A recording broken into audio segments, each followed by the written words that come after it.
talking with Lois Kraft, and I want to be sure I get the name right. Ingrid Calcagno? Calcagno, Very good. And we're going to find out a little bit more about Ingrid. Yes. Lois, would you like to introduce her for us? Sure. It's my privilege and a pleasure to introduce to the entire Green Spring community Ingrid Calcagno, who joined us on Friday, June 26th. We are delighted to have her on board. She spent a lot of time with Anna Lewis, and I'd like for the community to begin to get to know her. So it's good to have her in the studio, and now she has the opportunity to tell you a little bit about herself and what brought her here. Yes, please do. With no pressure. No pressure. No pressure at all. I just want to know everything about you. I've been an administrative assistant for 10+ years. I've worked in various places, such as a hospital setting, as well as church settings. The last place I worked was Sibley Memorial Hospital, and it happened to be in the pastoral care department. Great. Yes. And what brought me here? Wow. I submitted my resume, not in the hopes of, I thought it was a long shot. I said, I'm just going to submit it, and if they pick me, yay, you know. And when I went into Erickson Living website, and I went into the Green Spring community section, and I saw a video of a resident and a staff, and they were talking, and the resident was saying so much beautiful things about the staff and about Green Spring, and the staff was talking about the resident, and I noticed that relationship and that love, and I said to myself, that's where I want to work. And lo and behold, here I am. Very good, very good. It's an honor to be here. Every day I give thanks to God, really, to be among just beautiful people. Yeah. You think so often those little things that they put on the web, you know, are staged, and well, can it really be that way? Yes. But it really is. It really is. We get along very well. Sometimes we knock heads, but yes, that's to be expected among people. Of course. And can you share a little bit, just a little bit more maybe about your work at Sibley in pastoral care, your exposure to the pastoral care setting? Yes. Sibley Memorial Hospital, the pastoral care setting gears to the, not only to the family, but to the people that are at the hospital, the staff and the people that are staying in the hospital. We usually try to, what we did was try to provide support spiritually and mentally, emotionally. that is so important. It really was, And it really is. When people are in crisis like yes. that, and yes, some it of is. them absolutely have no place to turn. Absolutely. So it was interfaith, it was ecumenical.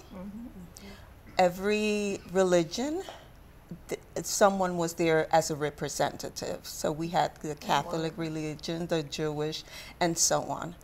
So we try to just make them, the people that were in the hospital, we try to give them that sense of, you know, you're in the hospital, but you're not alone. Right.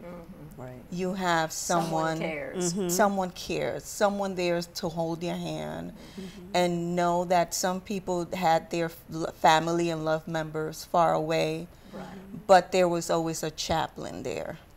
And my role was trying to be the middle person, where I try to get that fill, that void, as far as the patients.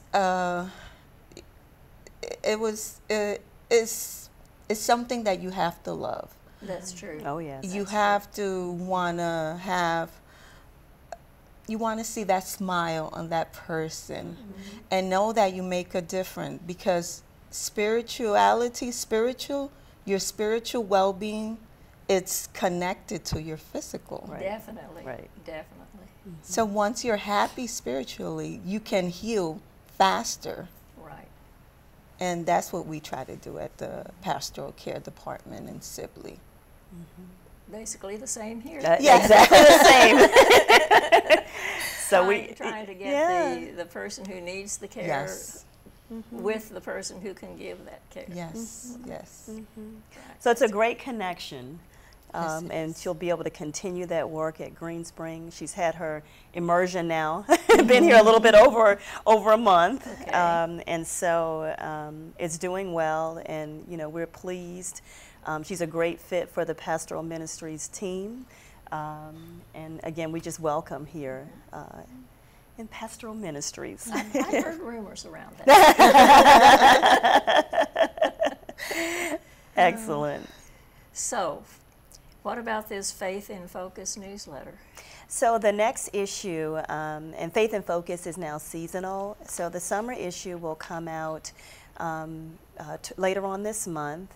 And there's one thing that I wanted to bring to everyone's attention.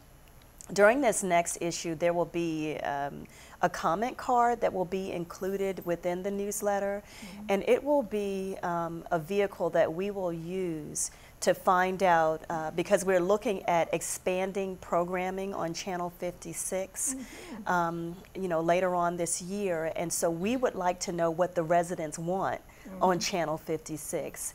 Right now, the broadcasts include all of the services, the regular worship services that take place in the chapel. There's some other things that we're looking to do in terms of including some of the services and events, spiritual, faith-based, religious events that are held at Garden Ridge. But we want to hear from residents. What would you like to see? What will be a blessing to you? So we'll take that feedback as we move into the planning phase, gather all of that information. So we really need resident input so that we can give to the community, give to the residents what you really want. So we want to hear from you. It'll be a little small comment card, but large enough to get enough information on it. But that will be included in the next issue of Faith in Focus. So I'm excited about being able to expand the programming. It's something that several of us have talked about, over the last few months. We put it on hold as we move through some of the technological challenges, but I think we're now at a place where we can begin planning. So again, we're excited. So use those comment cards, give us all of your feedback, what you do want, what you don't want, so that we can use that in I can terms hear of all these comments, but I can't see 56. But I am just excited that we're moving toward having 56 up and will running be back. again. It will be back. I have every confidence. And whether just throughout the community, what it can do and what it can be, Yes. kind of building on what's already been there. So look for those comment cards. Yeah, okay. That Faith in Focus newsletter has been very interesting, I think. Oh, thank you. Yeah. Thank you. I think in addition to Faith in Focus, and I just wanted to mention the Listening for God, another newsletter that has been in circulation for a number of years, led by Reverend Chuck Jekyll. Right. He's done his final issue that is coming out during the month of August, and I would just like to mention because I know the whole team put a lot of work into that news magazine. And the quality of the work, the quality of the writing, the depth of the writing, and the amount of time that people have invested in that, I would just like to just personally say thank you to Chuck, to say thank you to Ann, to the entire editorial team for all that they have done. you know, the distribution that has been electronic, Yes. the distribution, you know, even I stumbled on coming into my position, a publication, a book that was done several years ago that was just fabulous. I mean, it was a beautiful publication, and it just speaks to the quality of everything that they have been able to do. So I just want to wish Chuck well, and Ann, and again the entire team, and thank them for the contribution that they have been and will continue to make to Greenspring. Right, right. I'm sorry to see that go by the Absolutely. way, but it has been a beautiful thing. It really has. Yes, yes. So what else is on your agenda? So we have a workshop, a session that's going to be coming up next Friday, August 14th. I don't know if you can get a shot of this flyer. And I believe there's also a graphic that they're going to put up. But their faith, spirituality, and medicine is a session that we're working with, Pastoral Ministries is working with Dr. Bethel, Dr. Sonia Bethel, with the director of the medical center, along with Chaplain Annie Blackwell and myself, and we're going to be presenting during this topic. There's been a lot of research, as Ingrid was even alluding to earlier, in terms of the connection between faith and medicine, spirituality and medicine, and how it aids in the healing process. So we are going to dig into that topic with the hour that we'll have on Friday, August 14th. From 11 to 12 in Hunter's Crossing classroom. So we're asking for anyone who is interested in attending this session, if you will RSVP to Ingrid's telephone number, which is 604-4218. That information is also on the flyer. The information is on all of the community bulletin boards. And so we would love to have your participation. And again, it's Friday, August 14th from 11 to 12 in the Hunter's Crossing classroom. 1 week from this Friday.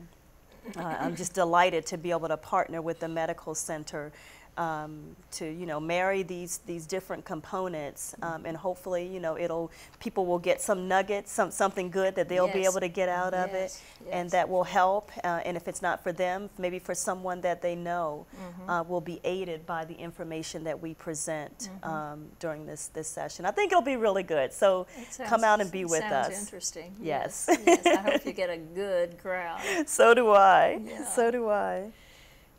Okay, what else? We have about 4 minutes. We have 4 minutes? Okay, so I just wanted to mention, just briefly, Greenspring Fellowship, formerly Columbia at Greenspring. I think I need to say that long enough to make sure that people know who we're talking about. But the Greenspring Fellowship had been going through a transition process since Reverend Kathy Allen left to start her family ministry, moving to Richmond. But the team has been working and to select a new person to fill that position. And so they have hired Jeannie Hennepin, who will be introduced to the community on tonight at their 7 o'clock service. So I just wanted to mention Jeannie Hennepin. Tonight at 7, Greenspring Fellowship will be introduced. I know that she was there last Monday, but she officially begins, she officially begins as Minister of Pastoral Care. Today is her official start date. So we want to welcome Jeannie to this community, welcome her back to this community, actually. Yes. And just know that some wonderful things will come out of her being here. She has a heart for pastoral care. She and I will be meeting on a regular basis, as I did with Kathy Allen. So I'm looking to see some really good things come out of that particular fellowship as they grow with her in that role. That's good. Yeah. Yeah, I understood that she was coming back, and I think a lot of people were excited about it because they had known her when she was here 10 years ago. Absolutely. And the only thing that took her away was that her husband, she moved with her husband, Yes. who is a Foreign Service officer. So she has just been delighted. She loves the Green Spring community, and you can tell that she has a heart for the residents. She has a heart for people here. So she just moved back to this area, and this opened up. So I think it's a great opportunity for her and for the Green Spring Fellowship, and again, as they move forward together. That's wonderful. That's wonderful. Great things. That's great. We're down to the last minute. Last It minute. always goes so fast. It does, it does. And Ingrid, we're delighted to have you aboard. Thank you. Just It really is delighted. an honor. So, anything else at all, Lois? Well, just to mention, in September, people can, the residents can start to look for a partnership that is coming with Pastoral Ministries and Hospice. It will be entitled Spiritual Care and Hospice, Bringing Families Together. So information will will be made available in late August or early September about that. Okay, good. We'll look forward to hearing about that. Excellent. Thanks so much for being here. You're welcome. Thank you.